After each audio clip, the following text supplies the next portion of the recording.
The ballroom glittered like a dream, but Natalie Brooks was wide awake inside her nightmare. Laughter rippled around her while her husband, billionaire Trent Lawson, smiled for the cameras. His mother's voice cut through the music like a knife. Some women marry ambition. Others marry the men who have it. The guests laughed, glasses clinking. Trent said nothing.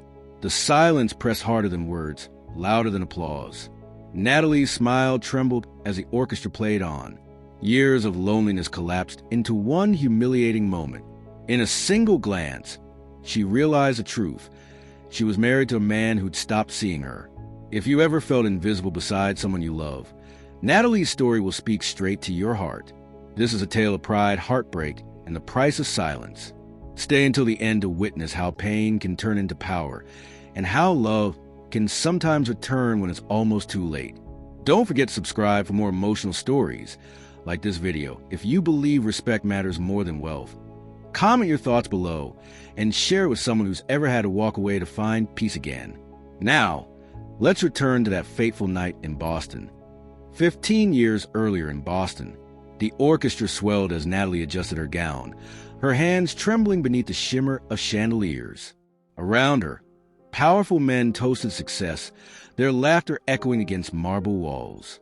Beside her, Trent Lawson, the golden billionaire everyone admired, looked flawless and distant. His mother, Margaret Lawson, leaned forward, voice dripping with superiority. "She looks lovely tonight," she said sweetly, "for someone who doesn't belong in this room." Laughter followed like a cue.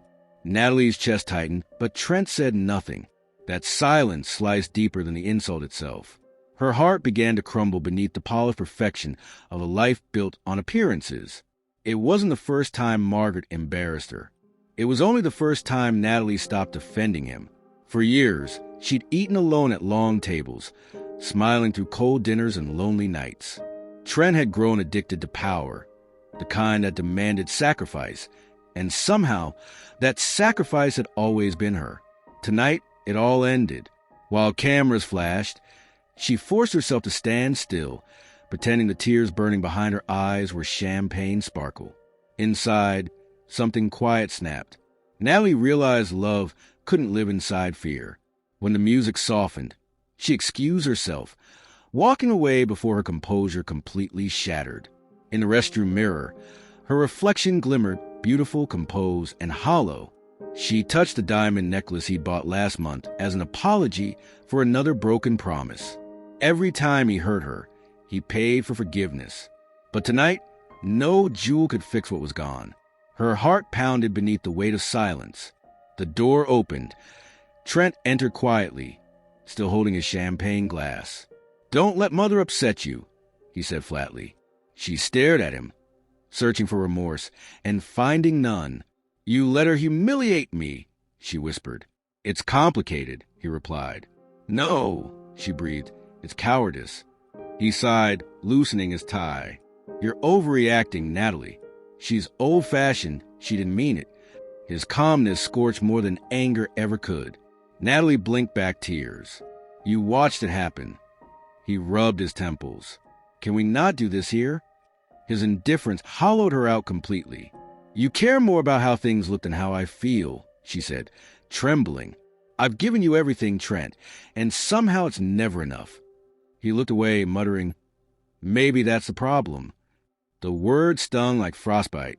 Her chest rose sharply, a sob trapped inside. "Then you've already lost me," she whispered, walking past him. The limousine ride home was silent, suffocating. Rain streaked down the windows like unspoken tears. Natalie stared at the city she'd once loved, wondering how something so alive could feel so empty. Trent's phone buzzed. He answered it instantly, voice shifting into the smooth tone reserved for investors. She turned away, watching neon lights smear across the glass. His reflection looked perfect, just like the stranger he'd become. When the car stopped at their penthouse, he muttered, "We'll talk later." She almost laughed. "You never talk, Trent. You manage." His sigh echoed as she stepped out, heels clicking against the marble. Inside the penthouse, the lights glowed cold and sterile. Natalie kicked off her heels, leaving them by the door like the life she was abandoning. The air smelled of success. Expensive. Empty. She walked through rooms filled with trophies of his ambition. Photographs, awards, newspaper headlines. None showed her face. In the mirror, her eyes looked tired but free. When Trent passed by, phone still in hand, she said softly, "Good night, Trent." He didn't answer. The elevator doors closed behind her, sealing him inside his empire.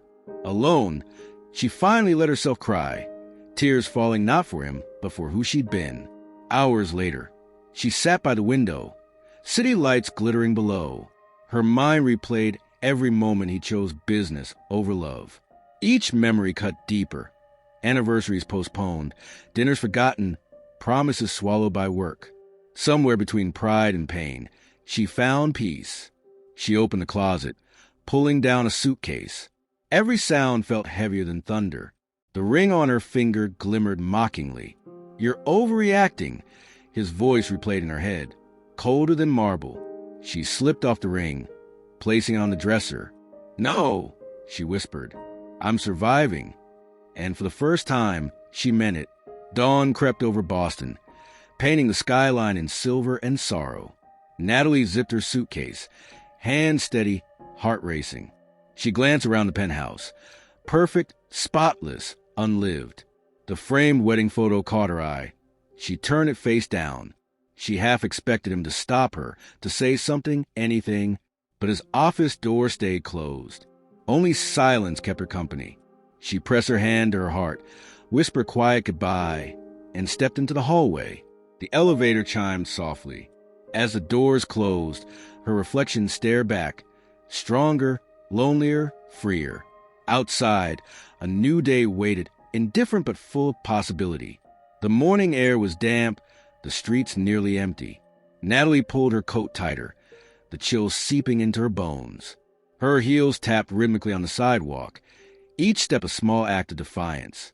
She breathed deeply, the scent of rain cleansing what pain couldn't. A faint flutter stirred in her stomach, but she brushed it off as nerves.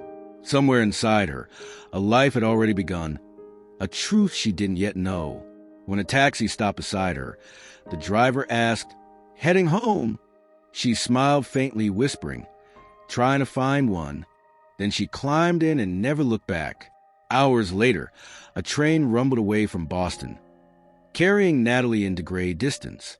She watched skyscrapers dissolve into mist, each mile erasing another memory. Her heart felt lighter but fragile, still learning the shape of freedom.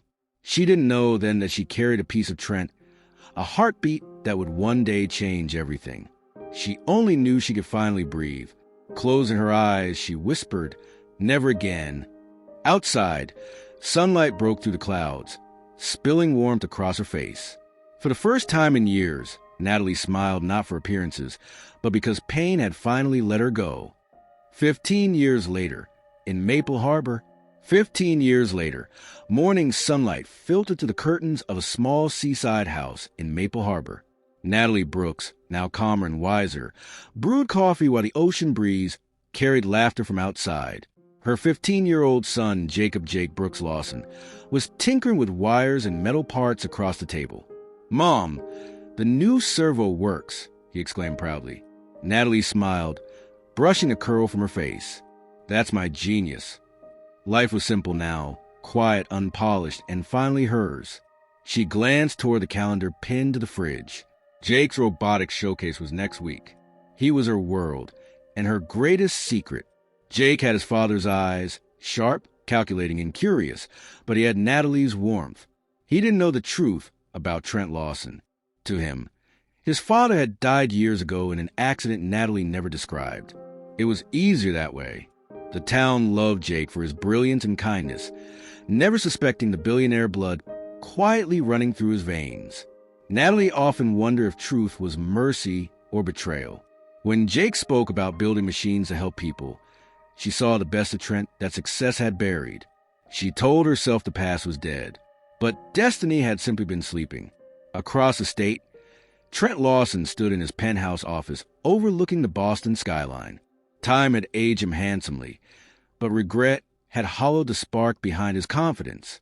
On his desk sat a silver frame, an old wedding photo of Natalie smiling. He'd never remarried, though many assumed otherwise. Success had filled his pockets, not his soul. One morning, an unmarked envelope arrived, postmarked from Maple Harbor.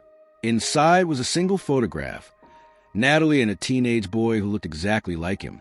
Trent's hand trembled. He whispered to himself, "It can't be." But deep down, he already knew the truth. The following week, Trent drove to Maple Harbor, each mile unraveling 15 years of guilt. The small coastal town was peaceful, its scent of salt and pine masking the storm brewing inside him. He parked near a local cafe, spotting Natalie through the window. She looked different, softer, stronger. For a long moment, he just watched her laugh with the waitress, sunlight catching the silver in her hair. Then, as if sensing him, she looked up. Their eyes met through the glass. Her smile faded. He didn't wave, didn't move. He simply stood there, watching the past recognize him again. Natalie's heart stumbled in her chest. For 15 years, she'd imagined this moment, yet it felt unreal. She left her coffee untouched, walked outside, and met him halfway. The years hadn't erased his presence. They'd only carved sorrow into his eyes. "You look the same," Trent said quietly. "You don't," she replied. Silence filled the space between them, heavy, trembling, unresolved. "Why are you here?" she finally asked. "Because I saw him," Trent answered. Natalie froze. Her voice faltered. "You saw who?" His gaze softened. "Our son." The words landed like thunder, echoing 15 years of secrets she could no longer hide. They sat on a bench overlooking the harbor. Natalie's hands twisted nervously. "I didn't plan to lie," she whispered. "After that night, I just couldn't come back." Trent nodded slowly, guilt choking his words. "I don't blame you. I blame myself." He looked at the waves. "I thought I'd moved on, but every success fell hollow." She glanced at him sharply. "You could have found us." He swallowed hard. "I didn't know where to start." Natalie sighed, tears blurring the horizon. "He thinks his father's dead, Trent." The sentence shattered what little pride he had left. "Then let me meet him alive." Natalie hesitated. Her instinct screamed to protect Jake, yet something inside her softened when Trent's voice cracked. "He deserves the truth," Trent said, almost pleading. "Not yet," she replied firmly. "He's finally happy." Trent nodded, understanding even as it broke him. "Then let me stay close. As a friend." The offer startled her. He wasn't demanding. He was asking. After a pause, she nodded once. "He's in the robotics lab this afternoon. Don't scare him." Trent managed a small smile. "You know I'm better with business than kids." "Exactly," she murmured, half amused, half afraid, as their fragile truce began. The robotics lab buzzed with youthful energy. Students gathered around tables covered with gadgets and wires. Jake, sleeves rolled up, worked intently on a prototype arm powered by motion sensors.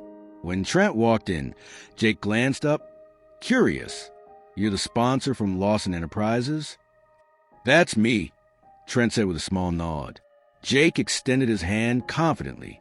"I'm Jake Brooks." Trent smiled faintly. "Pleasure, Jake. Your mother talks about you a lot." Jake laughed. "I doubt she mentioned I skipped breakfast for science." Trent chuckled softly, seeing a reflection of himself he hadn't expected, driven, bright, and full of unguarded kindness. Natalie watched in the doorway, her heart caught between relief and fear. Trent blended into the background easily, helping Jake adjust circuits, offering tips without arrogance. When Jake smiled, Trent did too, genuinely, almost painfully. Later that evening, Jake rushed to her side, excitement radiating.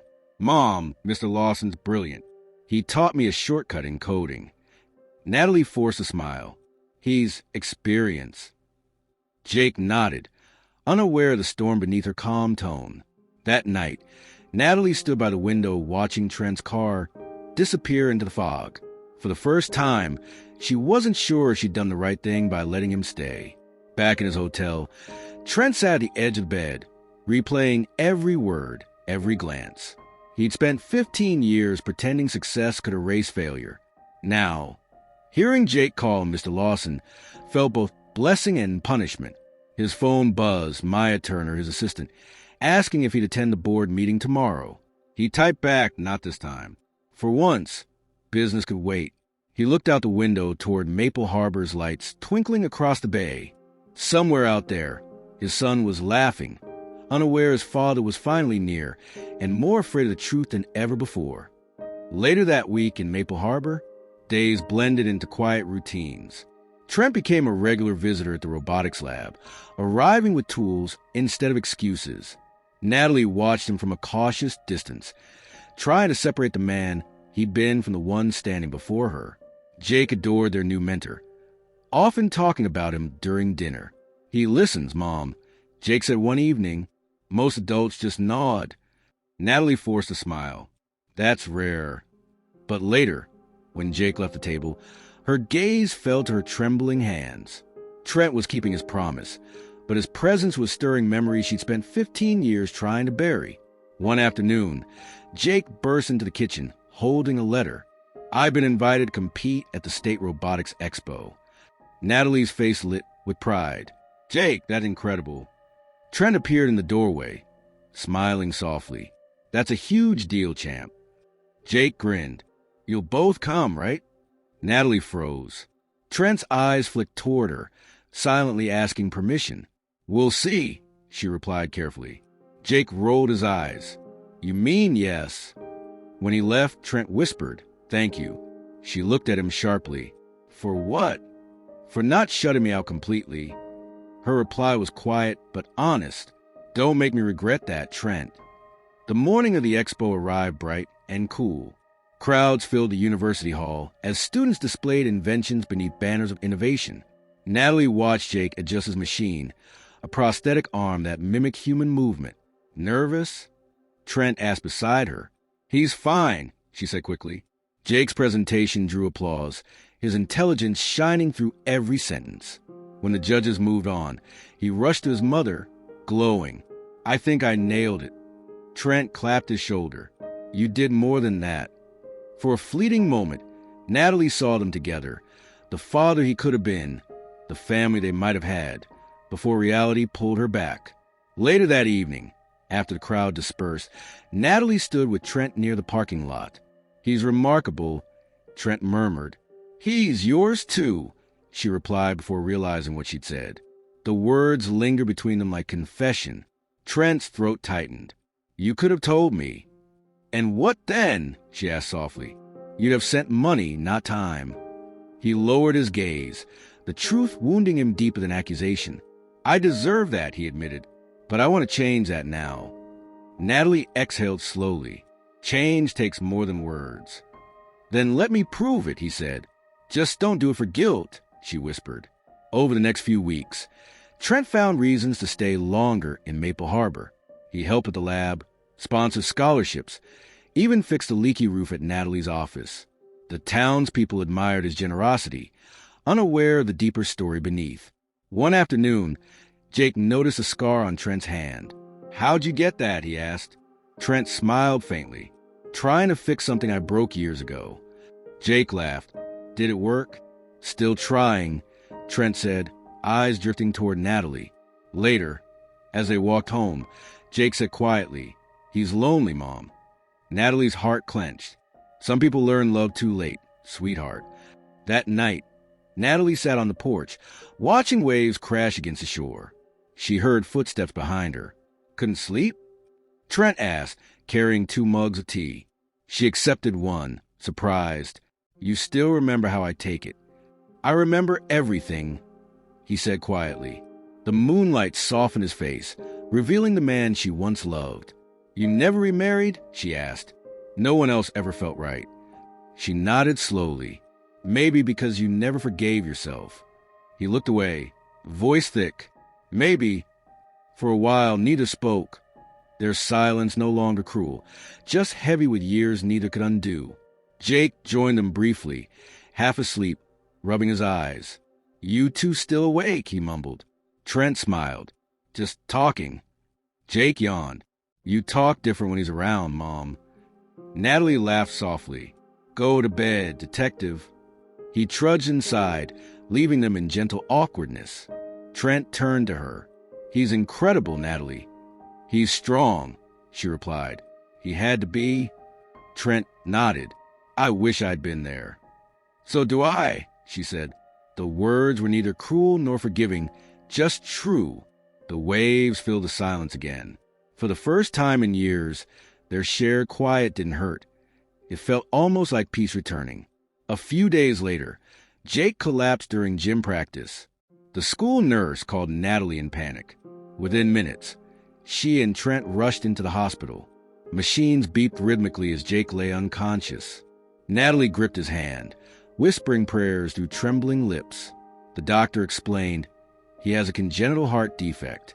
We need surgery soon." Natalie's world spun. Trent's face drained of color. "Do whatever it takes," he said firmly. Natalie shot him a glare. "Money won't fix this."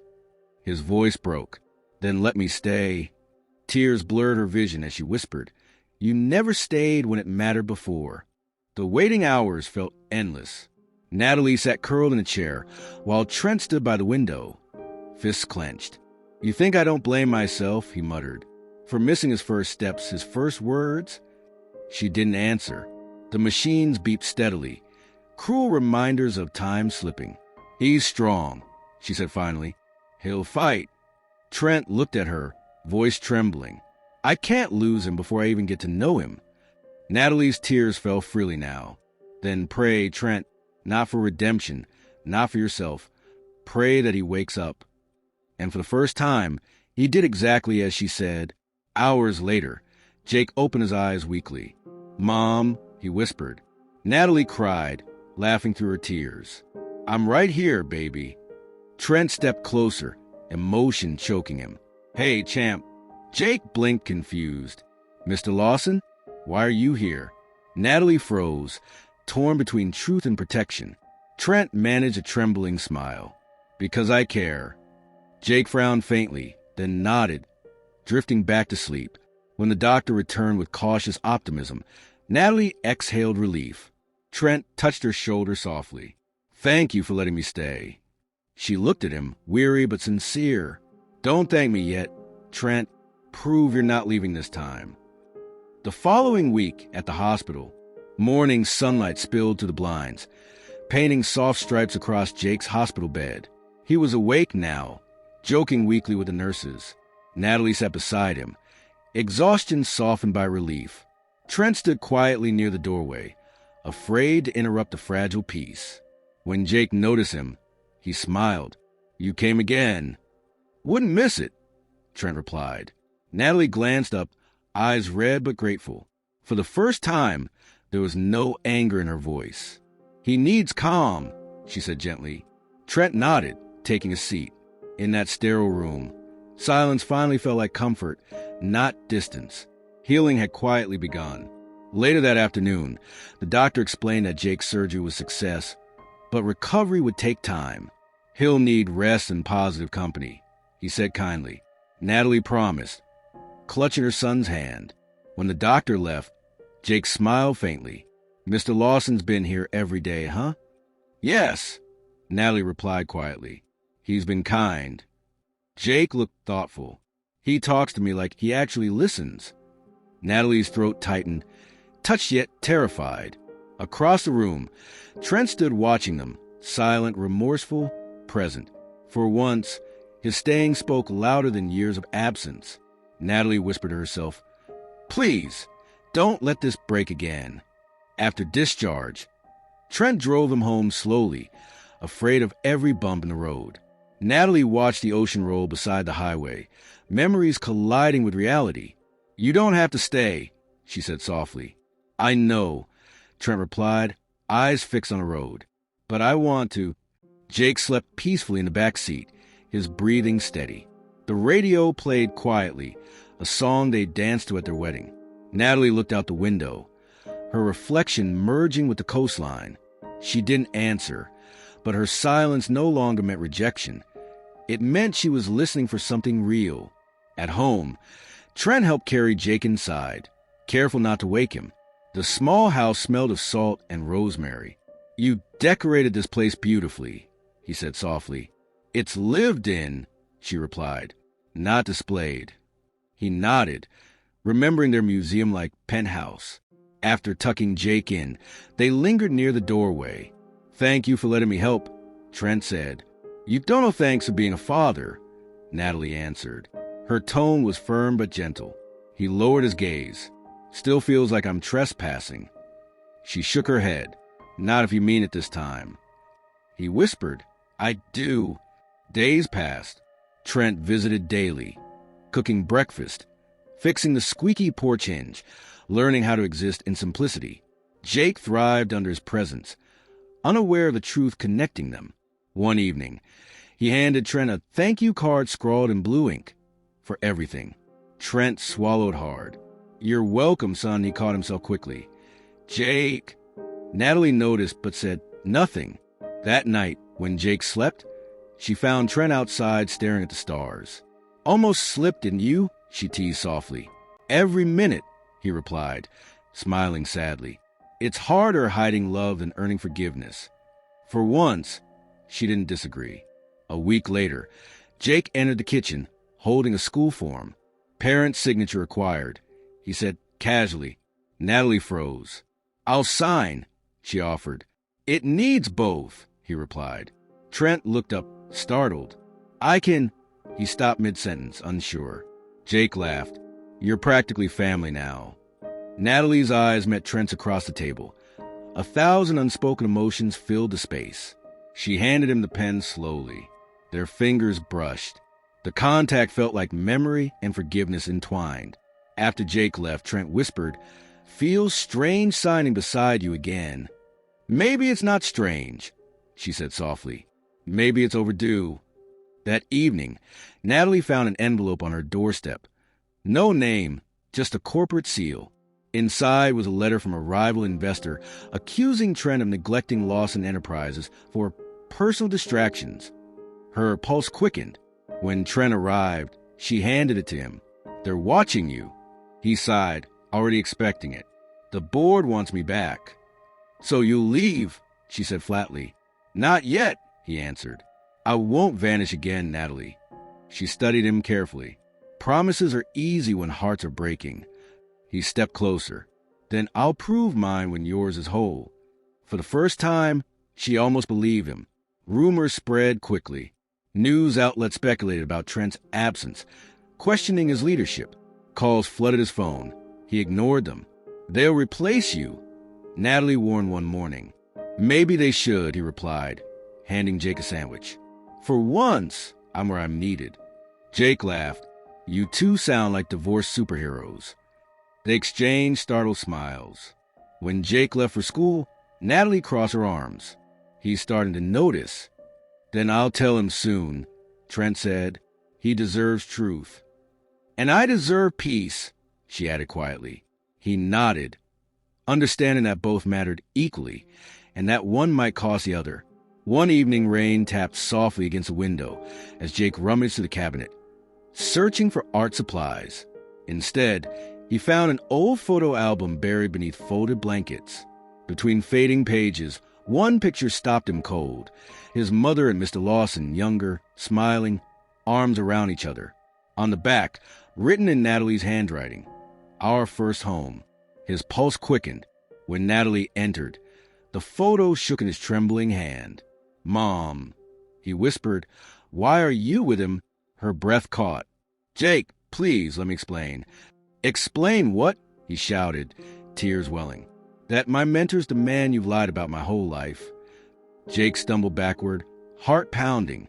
You both lied to me, he said, voice trembling. Before Natalie could reach him, he bolted into the rain. Trent arrived just as she screamed his name. Together they chased him toward the pier, thunder rumbling above. Jake stood near the edge, drenched and shaking. Why didn't you tell me? He cried. Natalie sobbed. I wanted to protect you. Trent stepped forward carefully. I should have been here, he said softly. Jake's tears mixed with rain as Trent opened his arms. Hesitating, Jake collapsed into them. Natalie joined, their silence speaking what words never could. The next morning, Maple Harbor coastline. Morning sunlight danced over the calm sea. painting gold across the horizon. Natalie stood beside Jake on the sand, still processing the night before. Trent arrived quietly, holding a small envelope. "What's that?" Jake asked curiously. "A new start," Trent said softly, handing Natalie a set of keys. "It's your home, bought from my savings. No board, no company, just me." She blinked, stunned. "Trent, you deserve peace," he added. Jake's eyes widened. "We're moving?" "Only if your mom says yes." Natalie looked at the waves, heart trembling. After last night, maybe a new beginning isn't such a bad idea. The new house stood on a quiet bluff overlooking the ocean. Modern glass, soft stone, surrounded by wind-kissed gardens. Jake ran to the halls, his laughter echoing off white walls. "Mom, look, it even smells new." Natalie smiled, overwhelmed. "It's beautiful." Trent lingered near the doorway, unsure. "I wanted something that felt like you, strong, calm, full of light." She turned toward him. "You didn't have to do this." "I know," he replied. "That's why it matters." For the first time in years, Natalie felt seen, not as a symbol, not as an apology, but as someone truly worth choosing again. They spent the afternoon settling in. Movers carried boxes while sunlight spilled through wide windows. Jake found a balcony perfect for his drone experiments. "This view's insane," he shouted excitedly. Trent laughed. "That's your new lab engineer." Natalie arranged a vase of lilies on the marble counter. "You remember my favorite flowers," she said softly. "Some things don't fade," he replied. Later, as she unpacked books, Trent paused by her side. "Thank you for letting me stay." "This isn't charity, Trent," she said gently. "It's choice." He nodded, realizing she no longer feared his presence, only the possibility of losing him again. That evening, they dined on the terrace overlooking the glowing sea. A private chef Trent hired prepared a quiet meal, but laughter filled the air louder than the waves. "You're not working tonight?" Natalie asked. "I took a break from everything." "That's new," she teased. "So is this," he said, gesturing at the table. The warmth, the stillness. Jake clinked his glass of juice. "To new beginnings," he said proudly. Natalie met Trent's eyes over candles. "To not running anymore," she whispered. He smiled faintly. "To finally staying." For once, promises weren't made of words. They were woven into presence. Over the next week, the house filled with light and rhythm. Jake's laughter became a morning alarm. Coffee and soft conversation replaced silence. Natalie's design studio occupied one sunlit corner, while Trent worked remotely from the glass office upstairs. "Feels strange," he said one afternoon, "not chasing the world." "Maybe the world's finally chasing you," she teased. He chuckled. "Then I hope it's patient." Watching him through the reflection of her computer screen, she realized something quietly profound. Trent Lawson, the billionaire who once built empires, was now learning how to build peace. And for the first time, she believed him. One afternoon, Trent joined Jake outside near the infinity pool, helping him test his prototype drone. "It's not balancing," Jake complained. "Try adjusting your center," Trent advised. The drone lifted smoothly, hovering above the water. "You did it!" Natalie cheered from the patio. Jake grinned. "We did it!" Trent looked at her across the sparkling pool, sunlight catching his expression. Humble, human, alive. "You're good with him," she said later. "I missed 15 years, he replied. "I'm trying to learn everyone." She hesitated, voice soft. "And with me?" "Still learning," he admitted, "but I'm not quitting this time." That night, Natalie stood by the floor-to-ceiling windows, the city lights flickering across the ocean. Trent approached quietly, holding 2 glasses of wine. "For surviving storms," he said, "and finding our way back." She accepted the glass, fingers brushing his. "You've changed." "Losing everything tends to teach lessons," he replied. "But I haven't lost you." She looked away. "Not yet." "Then let me keep earning that privilege." His tone wasn't pleading, just steady. They stood in silence, sharing the sound of waves and rediscovery. In that reflection, she didn't see the CEO she once left. only the man she might love again. The next morning, headlines filled Trent's phone. Lawson Enterprises crisis deepens. He silenced the alerts, choosing pancakes with Jake over panic. Aren't you supposed to fix all that? Jake asked between bites. Not everything needs fixing immediately, Trent said, smiling faintly. Some things need trust first. Natalie studied him quietly. Later, he admitted, "They're calling for me. If I don't go, hundreds lose jobs." Her chest tightened. "Then go, but don't disappear again." He nodded slowly. "I'm not leaving this time. I'm just stepping away to save what I once broke." She looked at him, hopeful yet scared. "We'll see." The morning Trent left for Boston, the ocean glimmered pale silver beneath soft fog. Natalie helped him adjust his tie. "You'll be fine," she said. "You always are." "Not without you," he answered.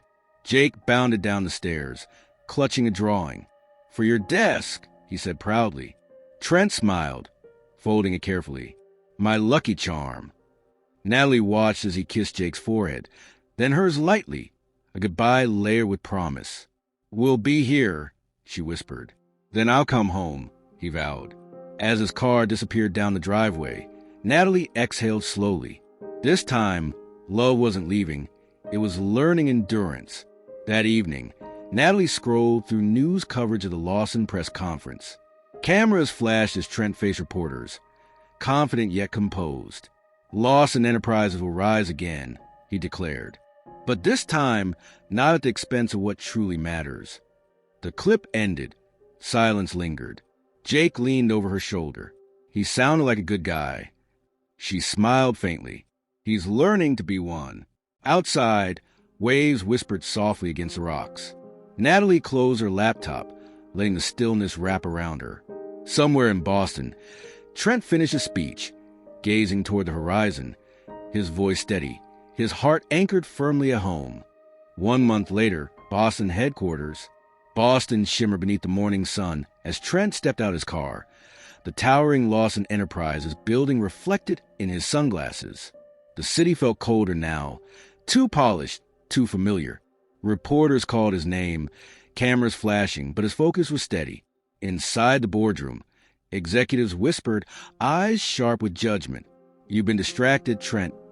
One accused, "Your family drama is affecting the brand." He met their glares calmly. "Family isn't drama. It's foundation."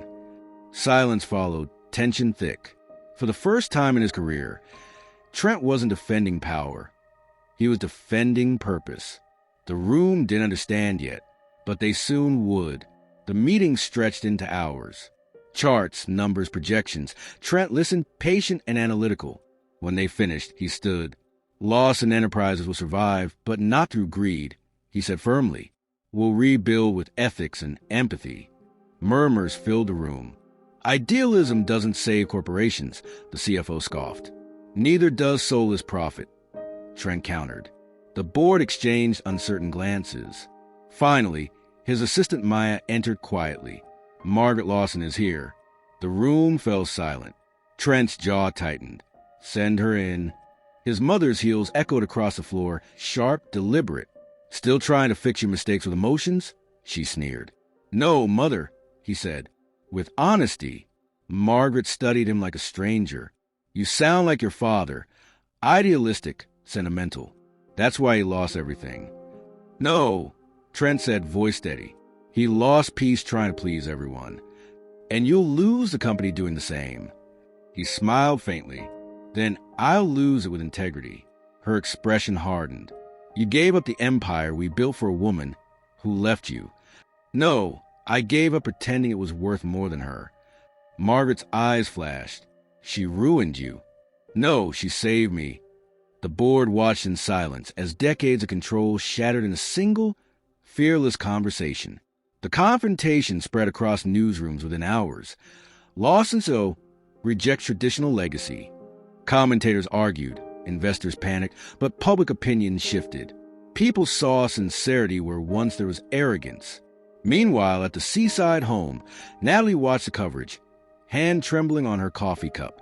"He's fighting them," Jake said proudly. "He's different now." Natalie nodded slowly. Yes, he finally is. Later that day, an invitation arrived. Lawson Enterprises Press Gala, Boston. Jake grinned. We should go. Natalie hesitated. It's not our world anymore. It's his, Jake replied. And maybe ours, too. She exhaled deeply, the decision already forming in her heart. 2 nights later, the Lawson Gala glimmered beneath crystal chandeliers. Cameras flashed as Boston's elite filled the hall. Trent stood at the podium, composed but weary. We've rebuilt fortunes before, he began, but this time we're rebuilding trust. The crowd murmured, intrigued. Suddenly, a stir rippled through the entrance. Natalie and Jake had arrived. Trent froze mid-sentence as the audience turned. Natalie's gown shimmered under the lights, her expression calm yet proud. Jake stood beside her, confident and composed. Family, Trent continued, voice catching slightly, is not distraction, it's direction. The audience rose in applause. Natalie's eyes glistened. Redemption had found its witness. After the speech, reporters swarmed. Mr. Lawson, is that your ex-wife? One asked. Trent smiled. No, that's the woman who taught me what success really means. Cameras flashed wildly as Natalie approached. Quite the statement, she teased softly. True statements don't need rehearsing, he replied. She smiled faintly. Jake insisted we come. Then remind me to thank him later. Behind them, Jake laughed with executives, charming everyone effortlessly. He belongs here, Trent said quietly. So do you? Natalie's eyes softened. Maybe for tonight. Then I'll make tonight count, he whispered. For the first time, their words felt like beginnings, not memories. Across the ballroom, Margaret Lawson watched silently, a storm behind her elegant mask. She approached them slowly, clutching her pearl necklace. So this is the family replacing your empire, she said coldly. Natalie straightened. No empire, Mrs. Lawson, just love. Margaret's lips tightened. You think love wins boardrooms? Trent turned. No, but it saves lives. And right now, that's worth more. The tension drew curious eyes. Margaret hesitated, voice trembling for the first time. You're not the son I raised. No, he said softly. I'm the man I should have been. She turned away, pride cracking beneath the weight of truth. Later that night, Trent found Margaret sitting alone in the hall outside the ballroom, her glass untouched. You humiliated me, she said quietly. No, he replied, sitting beside her. I freed both of us. You'll regret this rebellion, she warned. Maybe, he admitted, but not tonight. Her eyes glistened unexpectedly. You love her that much. Enough to stop pretending success means happiness. Margaret exhaled shakily. Your father would have been proud. It was the closest thing to an apology she could give. Trent smiled faintly. Then maybe there's hope for us yet. She looked away, whispering, perhaps there always was. As the evening ended, Natalie stood on the balcony overlooking Boston's skyline. Trent joined her, jacket undone, exhaustion softened by peace. You did it, she said. No, he corrected gently. We did. You saved your company without losing yourself, she added. He looked at her, smiling. And I found what I almost lost, my family. Below them, lights sparkled like fallen stars. Natalie turned toward him. So what now? Now, he said, reaching for her hand. We stop surviving and start living. She didn't pull away. The city noise faded, leaving only the rhythm of their hearts, keeping perfect time again. They left the gala hand in hand, stepping into the cool night air as cameras flashed behind them. Trent opened the car door, glancing at Natalie with quiet reverence. Going home? She asked softly. Home isn't a place anymore, he replied. It's you and Jake. She smiled, finally believing him. Inside the car, Jake slept peacefully, his head resting against a window. Trent drove through Boston's glowing streets, past the empire he'd built and the love he'd rebuilt. The city faded behind them, but something new began to bloom ahead. Proof that even broken hearts could still create beautiful futures. 6 months later, Maple Harbor and Boston Charity Gala. 6 months later, the ocean breeze carried laughter to the Lawson family's seaside estate. The once quiet home now thrived with light, color, and warmth. Jake raced across the garden with a model drone, while Natalie arranged flowers for the evening's charity gala. "You're glowing," Trent teased, slipping his arms around her waist. "It's called peace," she replied, smiling. "Something we finally earned." He kissed her temple. "Tonight's event will help rebuild schools across Boston," he said proudly. "Our legacy should give back, not just profit." Natalie nodded softly. "Then maybe this time, it really is the Lawson way." The gala hall shimmered under golden chandeliers. Guests filled tables adorned with ivory roses and crystal centerpieces. Natalie stood beside Trent, elegant and calm, wearing a soft champagne gown. Jake, now taller, greeted donors confidently. "He's a natural," Trent whispered. "He's your son," she replied proudly. Flashbulbs captured the family, that once fractured, now shining whole. A journalist approached. "Mr. Lawson, what changed your leadership?" Trent smiled. "Perspective and love." Natalie squeezed his hand beneath the table, their fingers entwined beneath the noise of applause. For the first time, success didn't feel heavy. It felt shared, simple, and completely human. As the program began, a hush filled the ballroom. Trent took the stage, his voice resonant but humble. "6 months ago, I thought redemption came from rebuilding walls," he said. "But it comes from tearing them down." The audience leaned in. "Tonight's donations will rebuild education centers in underfunded districts, because real wealth lifts others." Applause thundered. Natalie watched, eyes misty, pride radiating. Jake whispered, "That's my dad." Her smile trembled. "Yes, it is."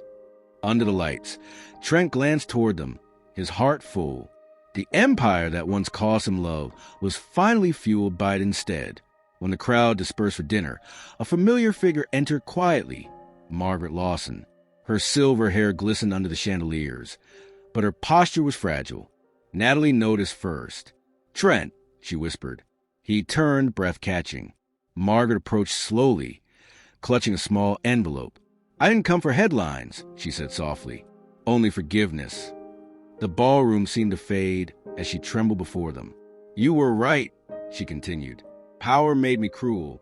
Love made you brave." Trent's eyes filled. "Mother, I'm sorry," she said simply. "To both of you." Natalie stepped closer, voice warm. "Then tonight, redemption's complete. For all of us." They sat together in a quiet corner, away from the music and lights. Margaret handed Trent the envelope. Inside lay an old family photograph. Trent as a boy between his parents, smiling. "Your father believed goodness could survive success," she whispered. "I stopped believing that when he died. You've proven me wrong." Tears glimmered in her eyes. "I was so afraid of losing control that I lost you instead." Trent took her trembling hand. "Then let's stop losing," he said gently. For the first time in decades, mother and son embraced, forgiveness bridging years of silence into something unbreakable. Later that evening, Natalie took the stage for a brief address. "Second chances aren't granted," she said, her voice calm yet emotional. "They're earned through honesty, humility, and hope." She glanced toward Trent and Margaret, then at Jake, smiling proudly. "This foundation isn't just about rebuilding structures. It's about rebuilding people." Applause rose, soft at first, then thunderous. Trent felt tears blur the lights as he whispered to himself, "She's always been the real voice of this story." Natalie stepped down, meeting his gaze. "You gave me silence once," she said softly. "Now you give me the stage." After the speeches, music filled the hall. Trent approached Natalie as the band played a slow, familiar tune. "Dance with me?" he asked quietly. She hesitated, then smiled. "We never finished our first one." He led her to the center of the floor. The crowd faded. It felt like their wedding all over again, only wiser, gentler. "You promised you'd learn," she teased. "I've been practicing forgiveness steps," he replied. They laughed softly, moving in sync. Cameras flashed, immortalizing Love Reborn. Around them, applause rose, but in their rhythm. There was only peace, the kind that never asked to be seen. When the music faded, Trent guided Natalie outside the balcony overlooking Boston's night skyline.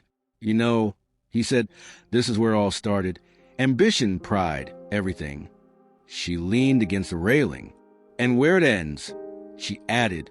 "No," he said gently, taking her hand. "Where it begins again." Below them, city lights mirrored stars on the harbor. "You've turned regret into purpose," she whispered. "We did," he corrected. "It was never just me." Natalie smiled. "Then let's keep building." He squeezed her hand softly. Together, for once, tomorrow didn't feel uncertain. It felt earned. Inside, Jake chatted with donors, proudly explaining his scholarship program for young inventors, funded by Lawson Enterprises. "My dad says good ideas deserve good chances," he told them. When Trent and Natalie returned, Jake ran over, hugging them both. "Everyone loved the foundation, Mom," he exclaimed. "That's because you built it with heart," she replied. "You're the future of this family." Trent nodded proudly. "And the proof we changed for the better." Jake grinned. "Then let's never stop changing." The trio stood together beneath chandeliers' glow, no longer broken pieces of a story, but a completed picture they once dreamed of. Hours later, the ballroom emptied, leaving soft music echoing through marble halls. Trent and Natalie lingered beneath the grand chandelier where their love once fractured. He knelt suddenly, opening a small velvet box. "I lost you once because I chased the world," he said. "Now I only want to chase forever, with you." Natalie gasped softly, tears shimmering. "Trent, no more storms," he whispered. "Just home." She nodded, trembling. "Yes." Applause erupted from nearby staff, who'd quietly watched. Trent slipped the ring onto her finger. This time, silence didn't mean shame. It meant peace, love, and a promise finally kept.